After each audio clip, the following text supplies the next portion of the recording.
जी हाँ, तो आज हम लोकतंत्र में दरअसल बात करेंगे राजस्थान में हो रहे घटनाक्रम की। जिस तरह से सियासी घटनाक्रम राजस्थान में हो रहा है, आखिरकार गहलोत ने क्या सचिन पायलट के प्लेन को उड़ने से पहले ही क्रैश कर दिया है? पार्टी नेतृत्व गहलोत के आगे राजस्थान के युवा नेता को पार्टी से निकाल दिया है। तो पायलट अब ना तो उप मुख्यमंत्री रहे और ना ही कोई मंत्री, प्रदेश अध्यक्ष से भी पार्टी ने निकाल दिया। अब सवाल यही है कि क्या कांग्रेस में उठे सियासी बवंडर में गहलोत की सरकार कहीं उड़ तो नहीं जाएगी? क्या पायलट गहलोत पर करेंगे पलटवार? ये तमाम ऐसे सवाल हैं जिनका आज हम जवाब ढूंढने की कोशिश करेंगे। हमारे साथ खास मेहमान मौजूद है, उनसे आपका तारुफ करा देते हैं। निरंजन पोद्दार जी हमारे साथ जुड़ गए हैं, राजनीतिक विश्लेषक हैं और राजस्थान की राजनीति पर गहरी पकड़ रखते हैं। बहुत स्वागत है निरंजन जी आपका। सवाल इस बात को लेकर निरंजन पोद्दार जी, जो हालात और जो स्थितियां फिलहाल बनी हुई है, क्या अशोक गहलोत वाकई अब खुश होंगे कि बीच का एक कांटा था वो कहीं ना कहीं निकलने जा रहा है, रास्ता साफ? देखिए निजात, जैसे आप ये कह रहे थे, मैं आपको बताना चाहता हूँ ये एक्चुअल में लड़ाई जो है कांग्रेस या भारतीय जनता पार्टी या सचिन पायलट जी या अशोक गहलोत जी की नहीं। मैं इसको ये कहता हूँ कि ये वास्तविकता ये है कि ये जो लड़ाई है ये मेहनत और महत्वाकांक्षा के बीच में लड़ाई है। क्योंकि एक व्यक्ति जो मेहनत करता है वो अपना पारितोषिक चाहता है, अपना सम्मान चाहता है, और दूसरा व्यक्ति जो महत्वाकांक्षा पाल के बैठा हुआ है वो अपनी साजिशें रचता है। देखिए इसके अंदर एक चीज मैं बता रहा हूँ, अभी जैसे मैं नितिन अग्रवाल जी को सुन रहा था, जो कांग्रेस के प्रवक्ता है, ये सारा का सारा वो कहते हैं ना बुराई सारी पड़ोसी के साथ डाल रहे हैं। ये तो ऐसा नहीं होता है। मुझे एक बात बताइए, पिछले 6 महीने से अगर एक उप मुख्यमंत्री से फोन की टैपिंग होती हो, एक उप मुख्यमंत्री को अगर एसओजी अगर नोटिस भेजती हो पूछताछ के लिए, तो क्या वहां पे एक ऐसे व्यक्ति को जो कर्मशील व्यक्ति है, जिसने 2018 के विधानसभा चुनाव के अंदर ठीक है पार्टी जीती है, सब कुछ ठीक है, लेकिन उस वक्त का जो सारथी था उसके साथ अगर ऐसा होगा तो क्या वो अस्वाभाविक नहीं होगा निहाजी? अब मैं आपको जो आप बता रहे थे अशोक गहलोत जी ने सरकार बचा ली, या ये जो अभी हमारी चर्चा चल रही थी, इसके ऊपर मैं आना चाहूंगा।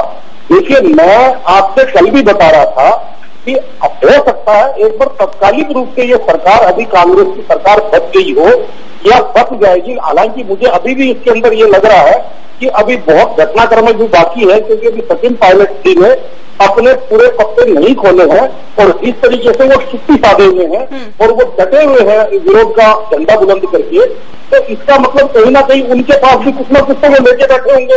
और निश्चित रूप से जैसे कल उन्होंने कहा कि भाई कल मैं जो है बोलूंगा, जो भी होगा मैं अपनी चुप्पी तोड़ूंगा, तो उसके बाद में अच्छा तीसरी बात इसके अंदर निहाजी मैं ये बात कहता हूँ कि आज तक देखने में आया है कि जब भी ऐसी जहां पे भी क्राइसिस पैदा हुई है कांग्रेस के साथ, कांग्रेस ने इमीडिएट सेम डे विधायकों की पेड राजभवन में करवाई है। मैं आपको इसके 10 उदाहरण दे सकता हूं, लेकिन इस बार ऐसा नहीं हो रहा। इस बार अभी भी जो कांग्रेस के जो विधायक हैं उनको कहिए कि होटलों के अंदर बंद किया हुआ है या होटलों के अंदर भराया हुआ है, और उनके ऊपर जैसे अभी वो एक जो ट्राइबल पार्टी के भारतीय ट्राइबल पार्टी के जो विधायक हैं उनका जो वीडियो वायरल हो रहा है, जिसको आप दिखा रहे थे अभी, कि भाई वो कह रहे हैं कि मुझे बंधक बनाया हुआ है। तो कहने का मतलब क्या है कि अगर ये कॉन्फिडेंट होते, ये इनको जो आत्मविश्वास होता है इस बात का कि हम लोग अब फ्लोर पे मैंडेट साबित करने की स्थिति में है, तो शायद ऐसी स्थिति नहीं होती। तो मेरा ऐसा मानना है निहाजी, लेकिन 1% मान लीजिए, मैं नितिन जी की बात को मान लेता हूं कि भाई इन्होंने अभी सरकार बचा ली, तो सरकार अगर लगभग संख्या जैसे मान लीजिए 101 की संख्या वहां पे कंपल्सरी है, और अगर इनके पास 101 या 102 या 103 नंबर है, तो क्या आपको नहीं लगता है कि ये सरकार ज्यादा लंबी चल पाएगी? अगर चलेगी तो ये चलेगी या घुसकेगी? इस चीज को भी तो आप समझ सकते हैं, क्योंकि जो 101 या 102 है वो भी पार्टी के नहीं है, सारे के सारे कांग्रेस की विधायक नहीं है, उसके अंदर अलायंस भी है, उसके अंदर छोटी छोटी पार्टियों के विधायक भी हैं, साथ में निर्दलीय विधायक भी हैं, जिनके ऊपर कोई भी दल बदल विधेयक लागू नहीं होता है। वो किसी भी समय पाला बदल सकते हैं। ठीक है नितिन जी, ठीक है। मेरा ये सवाल मेरा निरंजन पोद्दार जी से है। निरंजन जी, जो हालात और जो स्थितियां फिलहाल बनी हुई है राजस्थान में, अगर अशोक गहलोत के पास पूरा बहुमत है तो क्यों नहीं फ्लोर टेस्ट करा लेते?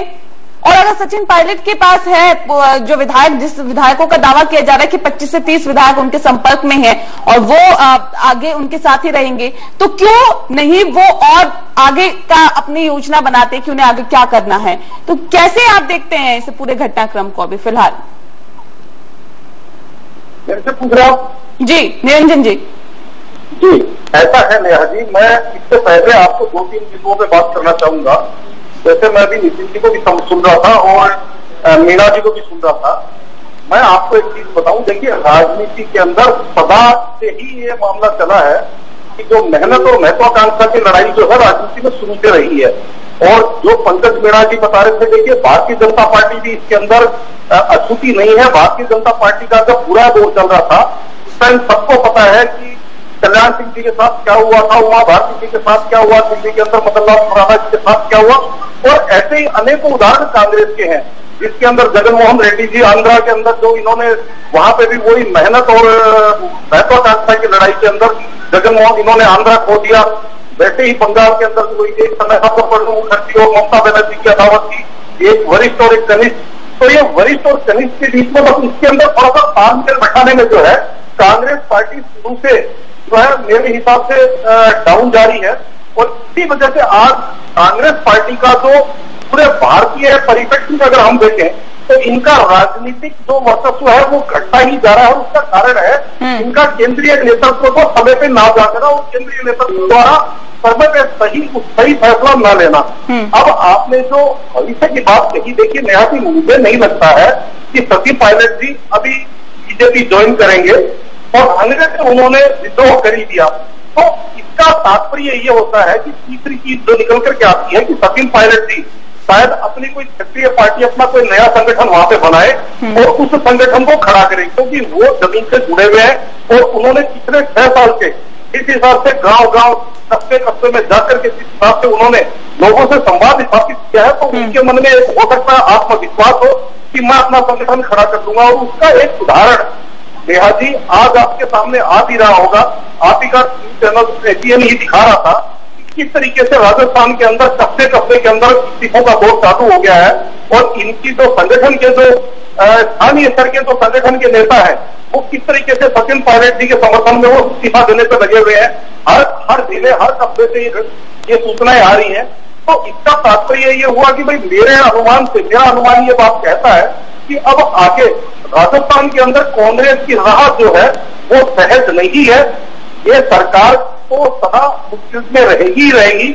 उसके साथ भविष्य के अंदर भी, क्योंकि मैं बार बार एक ही बात कहता हूँ, कल भी मैं आपके चैनल पे एक बात कह रहा था कि जब जहां तीसरी पार्टी खड़ी हुई है, तीसरी पार्टी ने जन्म लिया है, वहां उसने कांग्रेस का स्थान बना लिया है। मैं इसकी अनेकों राज्यों का इसके अंदर उदाहरण दे सकता हूँ।